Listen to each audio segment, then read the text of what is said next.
अरे माता जी, क्या तुम अपनी बहू के साथ यहाँ बाजार में सुबह सुबह रोटी सब्जी बेचती हो? अरे मैं तो कहता हूँ कि तुम सास बहू उस पुराने मोहल्ले में रात को जाकर रोटी सब्जी बेचने का काम करो। तुम्हारी रोटी सब्जी बहुत स्वादिष्ट है। अगर तुम वहाँ रात के 1 बजे रोटी सब्जी बेचने का काम करोगी तो तुम्हारी अच्छी कमाई होगी।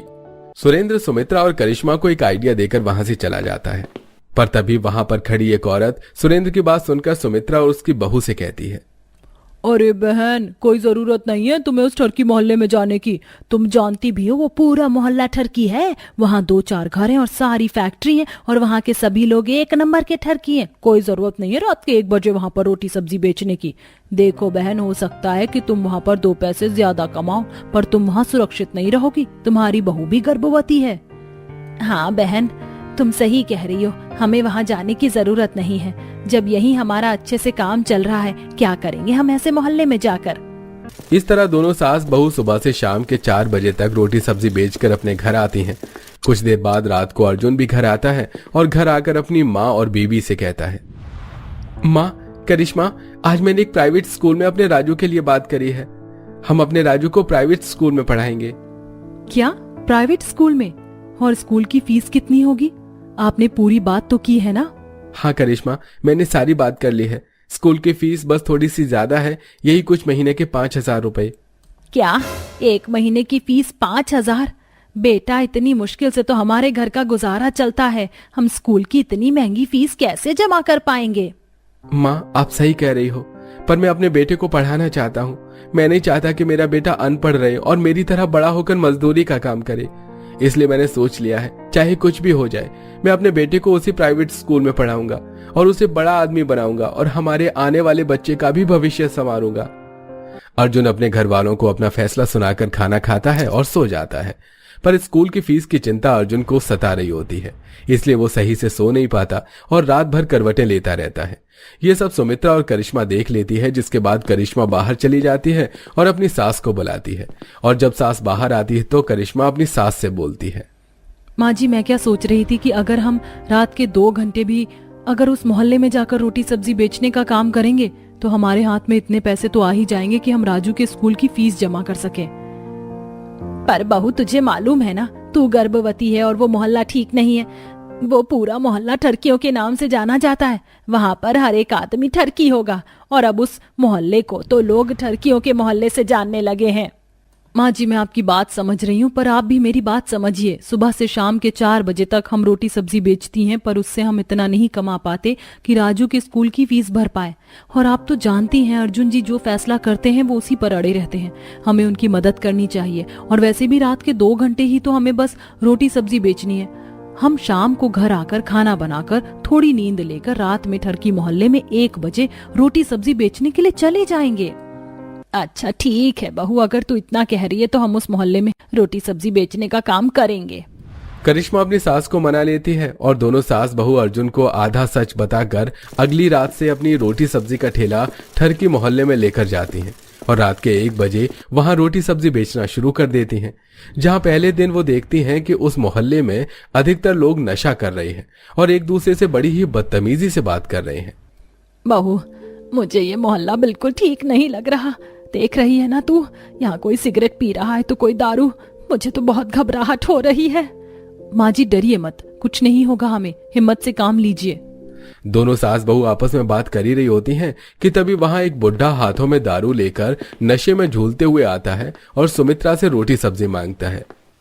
मेरा दिल भी कितना पागल है, ये प्यार तुझी से करता है। अरे मेरी बुढ़िया, अब अपने बुढ़े के लिए गरम गरम 1 प्लेट रोटी और मेरी फेवरेट पनीर की सब्जी लगा दे, वरना तेरा ये बुढ़ा आज भूखा ही रह जाएगा। बहू, देख रही है ना तू, यहाँ के बुढ़ों पर भी आशिकी छाई हुई है। अरे ओ भाई साहब, होश में रहकर बात करो। मैं तुम्हारी कोई बुढ़िया नहीं हूँ और मेरे यहाँ रोटी सब्जी खानी है तो शराब को दूर रखना होगा। इसी ने मेरी जिंदगी खराब की है। अरे काका, जिंदगी इन गरीब सास बहू ने नहीं, आपकी जिंदगी आपकी इस दारू ने बर्बाद करी है। अगर अब भी आपने दारू नहीं छोड़ी तो ये आपको स्वर्ग पहुंचा देगी। भाभी जी, मेरे लिए भी अब गर्मा गर्म 2 रोटी और मिक्स वेज लगा दो, बड़ी भूख लग रही है। हाँ भैया, बस अभी लगा देते हैं। वैसे अच्छा हुआ जो आप दोनों यहाँ रोटी सब्जी बेचने आ गए। आपको पता है हम सारे लोग किस तरह पूरी रात भूखे काम करते थे और सुबह होते ही यहाँ से खाने की तलाश में भागते थे, पर अब तो अपने मोहल्ले में ही रोटी सब्जी वाली आप सास और बहू आ गई हैं। अब तो जब दिल करेगा आकर पेट भर के खाना खाएंगे। सुमित्रा को वहां का माहौल बिल्कुल भी अच्छा नहीं लगता और वो रोटी सब्जी बेचकर अपने घर आती है तो अपनी बहू से कहती है, बहू मेरी मान तो वहाँ पर रोटी सब्जी बेचने का काम छोड़ देते हैं। वहाँ तो जवान बूढ़े सब ठरकी हैं। तू सोच, जब वह बुढ़ा मुझ पर लाइन मार रहा है तो वहाँ के लड़के तुझ पर कितना लाइन मारेंगे। मुझे तेरी और तेरे बच्चे की बहुत फिक्र हो रही है। ऐसी कमाई से तो अच्छा है कि हम 2 पैसे कम ही कमाएं। माँ जी आप इतना मत सोचो, देखो 2 घंटे में हमने कितनी सारी कमाई की है। हमें इस वक्त पैसे पर ध्यान देना चाहिए। इस वक्त हमें पैसों की ज्यादा जरूरत है और हमें कुछ नहीं होगा।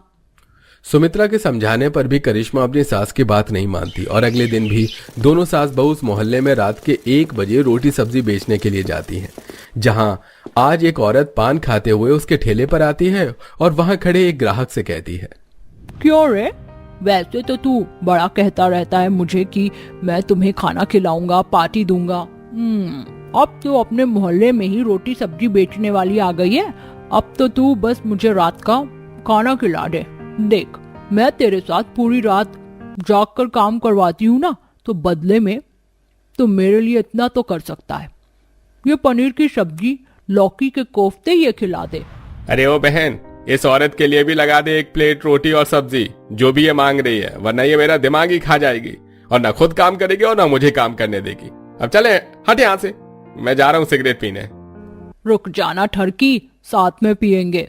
अच्छा ठीक है, रुका हूँ, जल्दी जल्दी खा ले।